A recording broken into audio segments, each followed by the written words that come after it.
Deputy CM Pawan Kalyan తనకు జన్మదిన శుభాకాంక్షలు తెలుపుతూ సనాతన ధర్మంపై చేస్తున్న కృషిని అభినందించడం ఆత్మస్థైర్యాన్ని ఇచ్చిందన్నారు డిప్యూటీ స్పీకర్ రఘురామకృష్ణరాజు. పశ్చిమ గోదావరి జిల్లా కాళ్ల మండలం పెద్ద అమిరం డిప్యూటీ స్పీకర్ క్యాంప్ కార్యాలయంలో ఆయన మాట్లాడారు. తిరువూరు నియోజకవర్గం విసన్నపేటకు చెందిన కారే నవీన్ బాబు తనపై సోషల్ మీడియాలో కత్తులతో పోస్టులు పెడుతున్నారన్నారు. డిప్యూటీ స్పీకర్ గతంలో వైసీపీలో ఉండి ప్రస్తుతం టీడీపీ ముసుగులో తిరుగుతున్నట్లు తెలుసుకున్నామన్నారు రఘురామ. ఈ సందర్భంగా పివి సునీల్ కుమార్ చర్చిలో ప్రచారం చేస్తున్న వీడియోలు చూపించారు. దళిత క్రైస్తవులను దళితులుగా గుర్తిస్తారో వారికే ఓట్లు వేస్తామంటూ పివి సునీల్ కుమార్ బ్లాక్మెయిల్ చేస్తున్నాడంటూ ఫైర్ అయ్యారు. సునీల్ కుమార్పై ఎందుకు చర్యలు తీసుకోవటం లేదో అర్థం కావట్లేదన్నారు రఘురామ.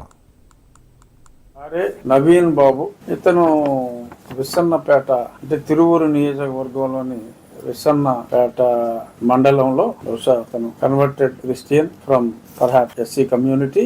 అతను రాసింది ఏంటంటే చూపిస్తాను కూడా. ఆఫ్టర్ ఆల్ ఒక్క ఎమ్మెల్యేకి, అది కూడా ప్రభుత్వం సపోర్ట్ లేని ఎమ్మెల్యేకి రాష్ట్రంలోని క్రైస్తవులంతా భయపడుతున్నారా? ఇలాగ సీరియస్ మార్క్ బొమ్మ. ఇది సిగ్గుపడాల్సిన విషయం.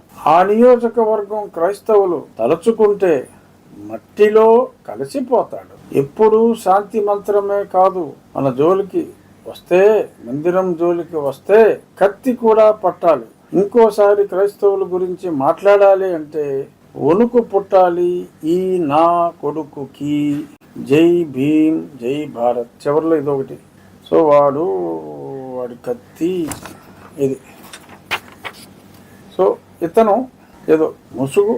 గతంలో ఇతను కూడా యువజన శ్రామిక రైతు కాంగ్రెస్ పార్టీ, ప్రస్తుతం తెలుగుదేశం ముసుగులో తిరుగుతున్నట్టుగా నా ఇనీషియల్ ప్రిలిమినరీగా చూసిన వెంటనే నేను తెలుసుకున్నా. సరే, మనమేమి ఇలాగా కత్తులు పట్టుకోలేం, అవసరం లేదు. కంప్లైంట్ ఇచ్చా. ఖచ్చితంగా మరి ఇలాగా కత్తులు బొమ్మలు వేసి ఈ రకంగా రెచ్చగొడితే మరి ప్రభుత్వం లా అండ్ ఆర్డర్ చూస్తూ ఊరుకుంటుంది, గుడ్లప్పగించి చూస్తూ ఉంటుందని చెప్పి నేనైతే అనుకోవట్లేదు. ఖచ్చితంగా చర్య